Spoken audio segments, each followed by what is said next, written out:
विद्वान साथियों और मेरे बेटे समान छात्र सब बिल्कुल छात्रों, क्या गजब की परंपरा है, क्या राजस्थानी आपकी कल्चर यहाँ देखने को मिल रही है। ऐसा और देशों में आपको नहीं देखने को मिलेगा, बिल्कुल दूसरे राज्यों में नहीं देखने को मिलेगा। एकमात्र राजस्थान ऐसा प्रदेश है जहाँ पर ये पूरी रस्में रीति रिवाजों के साथ आपका पूरा जन्म से लेकर अंतिम तक आपका पूरी प्रोसीडी होती है।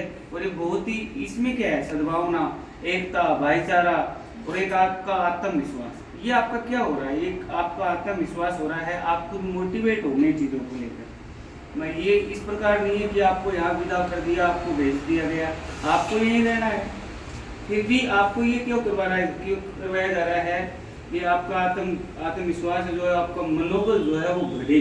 एक वर्ष हमने कैसे भी ऊंचे नीचे निकाले हैं, तो इस लास्ट फंक्शन से अपन को ये होता है कि हाँ यार पढ़ने में फायदा है, गुरुजी कह रहे हैं, ये कह रहे हैं। और बाकी मैं तो आपको इतना बताना चाहूँगा छात्रों की, इस संसार में केवल गुरु और माता पिता को भी मैं कुछ हद तक स्वार्थी मान सकता हूँ कि माता पिता तो ये चाहते हैं कि मेरे बेटे बेटी पढ़ने के लिखने के बाद में मुझे को सहयोग करे, मेरी सहायता करे और बुढ़ापे में मुझे रोटी दे। लेकिन गुरु जी को तो ये भी नहीं है कि बुढ़ापे में तुम उनको रोटी देने जाओगे।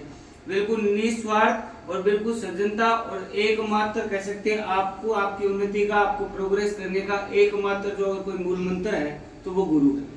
और मैं तो यहाँ तक भी कहना चाहूँगा कि लालसोट क्षेत्र में इस प्रकार आसान नहीं होता कि एक ग्रामीण क्षेत्र है ये, यहाँ पर चारों तरफ के बच्चों को एक जगह करके एक परिवार की तरह और इतने प्रेम से और इतनी जबरदस्त व्यवस्था से ये सर आपको ले रहे हैं और ये आपका पहला बैच निकाला है। तो मैं तो सबसे पहले मुने जी सर के लिए जोरदार ताली होनी चाहिए भाई।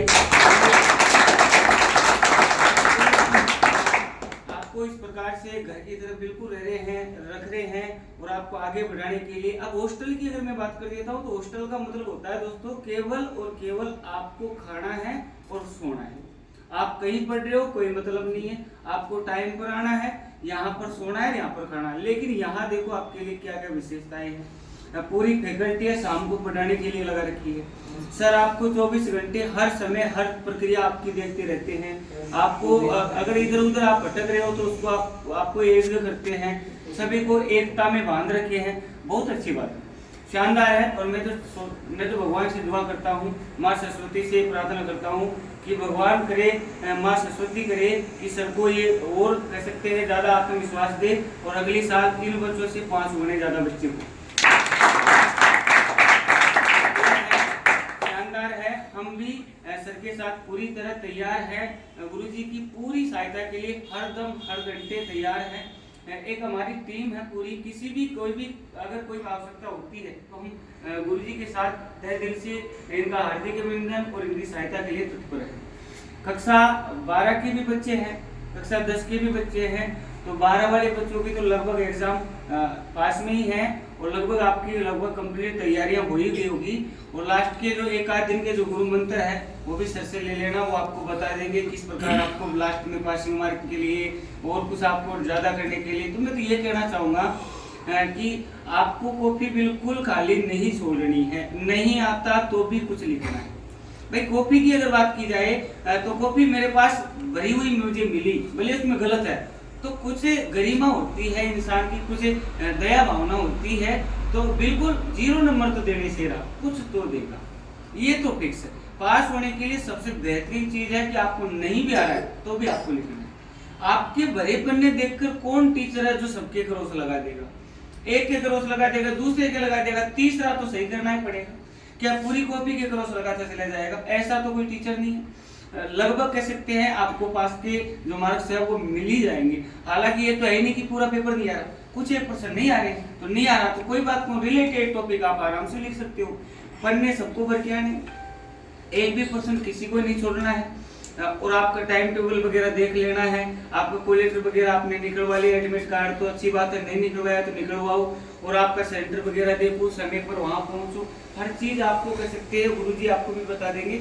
और सबसे पहले तो आपको स्थान देखना कहाँ है, एग्जाम कब है, ये सारी चीजें जरूरी है। तैयारी आपकी बहुत जबरदस्त है, साहब मानते हैं, लेकिन आपको इतना ही पता नहीं आपका कह सकते हैं सेंटर कहाँ है, आपको यहाँ से कितने बजे कहाँ पहुँचना है, वो समय कार्य भी देख लेना अपन को। कितने कई बार ऐसा होता है, मैंने कई बार देखा है मैंने खुद ने बाइक पर बच्चों को पहुंचाया है, इमरजेंसी में मैंने स्कूल छोड़कर पहुंचाया। मैं घर से आता हूं तो कई बार ऐसा होता है कि बच्चों का रेगुलर आना वही कमांडर गाड़ियों से या जीपों से होता है, तो वो सोचते हैं कि हम समय पर पहुंच जाएंगे और वो उसी के अकॉर्डिंग आ जाते हैं। कारणवश मान लो कि कोई 4 व्हीलर में दिक्कत आ गई, कोई कमांडर गाड़ी लेट हो गई, कोई आपका साधन कह सकते पंचर हो गया, तो आपको समय से पूर्व सेंटर पर पहुंचना है, सबसे बड़ी बात है। क्योंकि गवर्नमेंट में वहां पर आपकी दया भावना नहीं चलेगी। वहाँ सरकारी टीचर रहते हैं, प्राइवेट टीचरों में तो कह सकते हैं कुछ आपको एडजस्ट कर लिया जाता है, लेकिन सरकारी टीचरों के नियम होते हैं 9 बजे पहुंचना है, नहीं तो सीधा एब्सेंट लगा देंगे। आप परीक्षा में पहुंचने से अनुपस्थित हो जाओगे तो पूरी मेहनत जो पूरा किया है, गुरुजी ने किया है, स्कूल में किया है, हॉस्टल में रहकर आपने पढ़ाई की पूरी कर ली। तो समय से आपको सब चीजें ध्यान रखनी है और आराम से मस्ती से 1-2 दिन और है तरीके से अब दिल से पढ़ लेना है। मोस्ट चीजें हैं जो भी सर ने कुछ टिप्स दिए होंगे, गणित वाले सर ने भी पास के कुछ न कुछ तो बताए होंगे, इनके अकॉर्डिंग चलना है। और मैं यही दुआ करता हूँ कि आगे बढ़े, खुश रहे, मस्त रहे, स्वस्थ रहे, गाँव का नाम रोशन करे, गुरु जी का नाम रोशन करे और समस्त संस्थाओं का नाम रोशन करे। जय हिंद, जय भारत।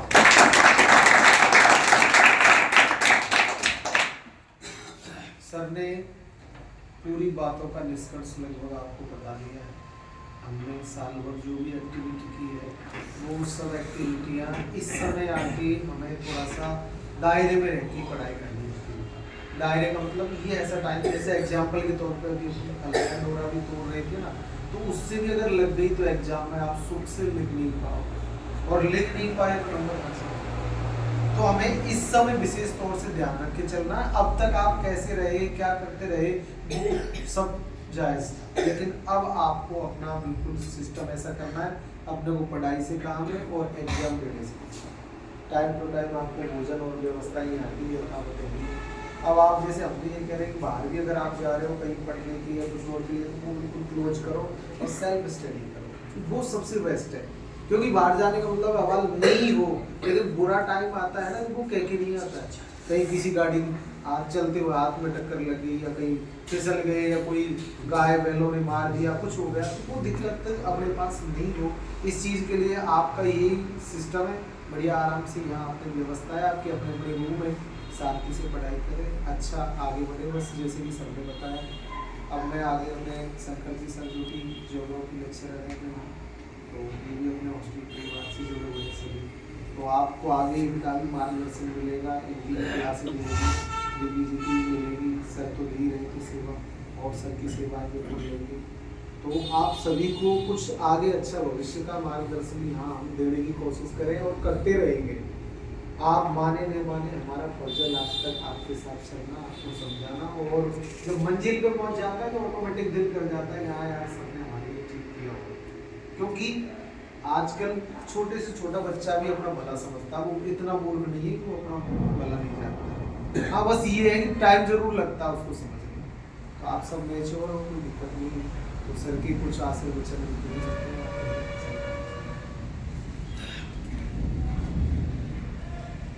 सर्वप्रथम माँ शारदे को प्रणाम।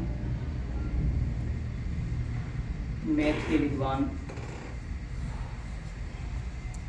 श्री राम जी योगी, एसटी कॉर्टिकल के विद्वान श्री धर्मपाल जी, एसडीएम हॉस्टल के निदेशक महोदय श्री मुनेश जी और भाई रामविलास जी। देखो आज का दिन बहुत एक प्रसन्नता का दिन है, जोश का दिन है, साथ ही थोड़ा सा हमको हमारी जो कक्षा के विद्यार्थी हैं उनको छूटने का था थोड़ा सा गम रहता है, बाकी गम से कई गुना ज़्यादा हमारे अंदर जोश और उत्साह होता है। क्यों? क्योंकि हम इस सत्र में हमारी क्लास को छोड़कर और हम आगे वाली क्लास में प्रमोट हो जाते हैं, आगे वाली क्लास में चले जाते हैं। लेकिन मैं आपसे ये कहूँगा विद्यार्थी, आप बहुत धन्य हैं, आप ऐसे भाग्यशाली हैं जो आपको आपके ऐसे माता पिता मिले हैं, जिन माता पिताओं ने आपको इस प्रकार इस हॉस्टल में रखा। बेटा वो हो सकता है दोनों समय का भोजन भी ढंग से नहीं कर पाते होंगे, लेकिन आपकी चिंता उनको दोनों समय हमेशा रहती है। वो चाहे पुराने कपड़े पहन लेंगे, पुराने फटे टूटे कपड़े पहन लेंगे, अपने बार परिवार को कम खा लेंगे, वो कम खर्चा कर लेंगे, लेकिन वो आपके लिए विशेष कर हमेशा तैयार है। ऐसे माँ बाप जिन्होंने आपको इस हॉस्टल में सिर्फ पढ़ने के लिए सारे कार्यों से मुक्त करके और सिर्फ पढ़ने के लिए आपको यहाँ पे भेजा है, और आप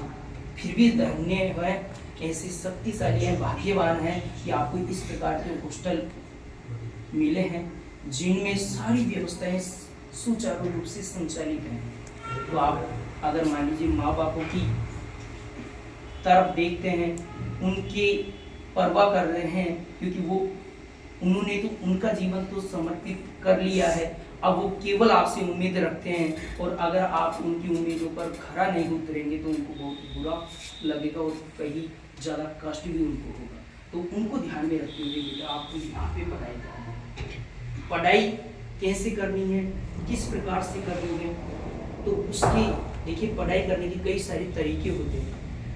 एक ही कक्षा के बच्चा 100 में से 100 भी लाता है, 90 प्लस भी जाता है, 80 प्लस भी जाता है, और उसी कक्षा का बच्चा एक फेल भी हो जाता है, सबको देखते हैं। क्लास एक है, टीचर एक है पढ़ाने वाला, लेकिन आपके अंदर इतना अंतर क्यों हो जाता है? एक बच्चा 90 प्लस 95 प्लस क्रॉस कर जाता है परसेंटेज, और दूसरा बच्चा फेल ही हो रहा है। ये अंतर सिर्फ और सिर्फ आपके स्वविवेक पर निर्भर करता है कि आपके अंदर कितनी एकाग्रता है। जब भी कोई टीचर क्लास में आए, क्लास में घुसे और क्लास में जब बोलने लग जाए, उस समय आपका केवल एक ही काम होना चाहिए, आपको शांत होकर सुनना है बस। टीचर अगर टीचर को जिस विद्यार्थी ने सुन लिया अपने जीवन के अंदर, वो विद्यार्थी कभी भी टीचर नहीं सकता है। टीचर सिर्फ वो ही बोलेगा जो आपके लिए बेहतर होगा, आपकी भविष्य के लिए बेहतर होगा, और अगर उसको आपने एकाग्र होकर सुन लिया तो आपकी 5 घंटे की मेहनत भी उसकी आगे कम है। आप एक तरफ केवल मात्र 10 मिनट टीचर की भाषा को सुन लो, और आप 2 घंटे आप किताबें खुद पढ़ लो, 2 घंटे आपके और टीचर की 10 मिनट की मेहनत दोनों बराबर होती है। इसलिए जब भी आप टीचर के पास बैठे, टीचर की क्लास में रहे, उस समय आप ये ध्यान रहे, आपका एकाग्रता पर विशेष ध्यान रहे, फोकस रहे, ताकि आपको हर चीज टीचर की आपको सुनाई देती रहे, और जो टीचर के मुंह से आपने सुन लिया वो स्थायी रूप से आपकी मेमोरी में स्थायी याद हो जाएगा। ये मानो कभी वो चीज आप जिंदगी में नहीं भूलोगे। और अगर आपने मान लीजिए उस समय नहीं सुना और फिर बाद में अगर आपने पढ़ने की कोशिश की, तो आपको लाख बार तो कोशिश करनी पड़ेगी उसको रटने की, फिर भी हो सकता है वो याद न हो, फिर आपको बार बार लिख कर याद करने की। तो उन सारी चीज़ों से बेहतर है अगर टीचर उस समय जब पढ़ा रहा है, उस समय अगर आपने फोकस किया, एकाग्र होकर सुना, तो सारी चीज़ें आपको मिल जाएगी जो आप उम्मीद करें। दूसरी चीज़, अभी जो आपकी एज है ना, ये एज क्या है, इस एज के अंदर भटकते ज़्यादा है। क्यों? क्योंकि इस एज में हम स्वयं भी निर्णय नहीं ले पाते हैं कि हमको करना क्या है। अबोध है अभी हम, और हम क्या करते हैं, गलत मार्ग को जल्दी चुन लेते हैं। जैसे मोबाइल हो सकता है, क्रिकेट हो सकता है, तो आपको क्या करना है, थोड़ा सा मोबाइल और क्रिकेट को दूर कर देना है आपको, और आपको सिर्फ किताबों के साथ ज़्यादा से ज़्यादा समय आपको क्या करना है, बिताना है। जिन्होंने अभी केवल स्टूडेंट लाइफ के अंदर जिन्होंने भी किताबों के साथ जितना ज़्यादा समय बिताया है ना, वो आगे जाकर उतना ही ज़्यादा सक्सेस हुआ है। और जिन्होंने स्टूडेंट लाइफ में किताबों से दूरी बना ली ना, उसको फिर बाद में बहुत सारी समस्याओं का सामना करना पड़ता है।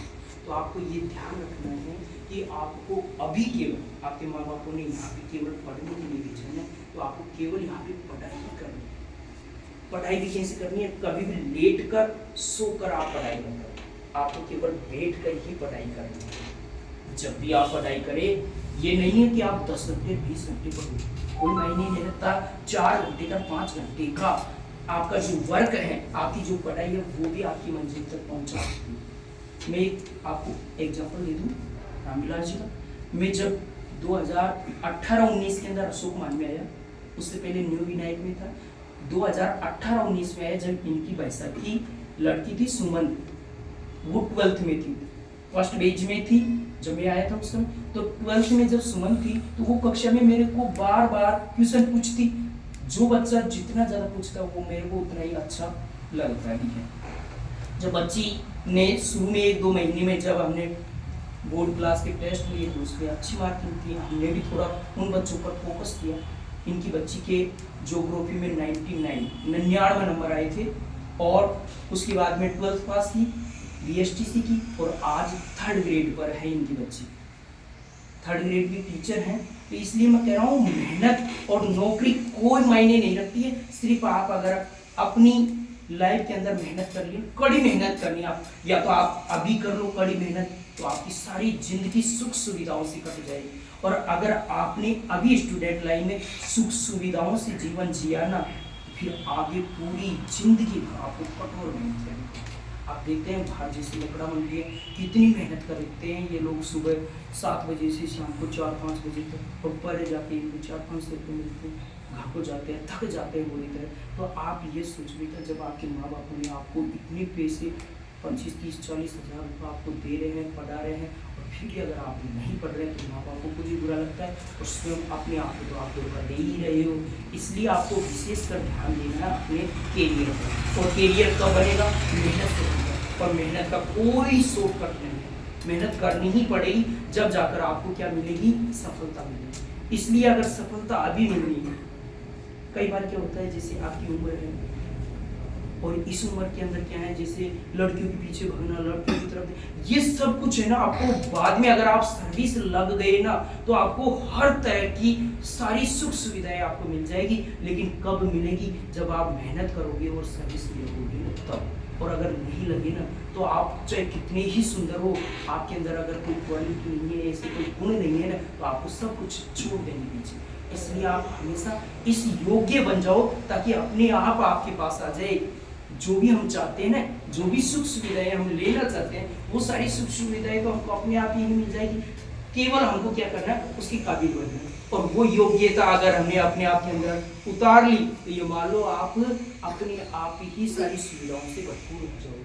इसलिए मैं कह रहा हूँ अभी समय आपके पास, आपकी गार्जियंस वालों ने केवल यहाँ पर पढ़ाई के लिए भेज रखा है, तो आप ज़्यादा से ज़्यादा समय किताबों के साथ बिताओ।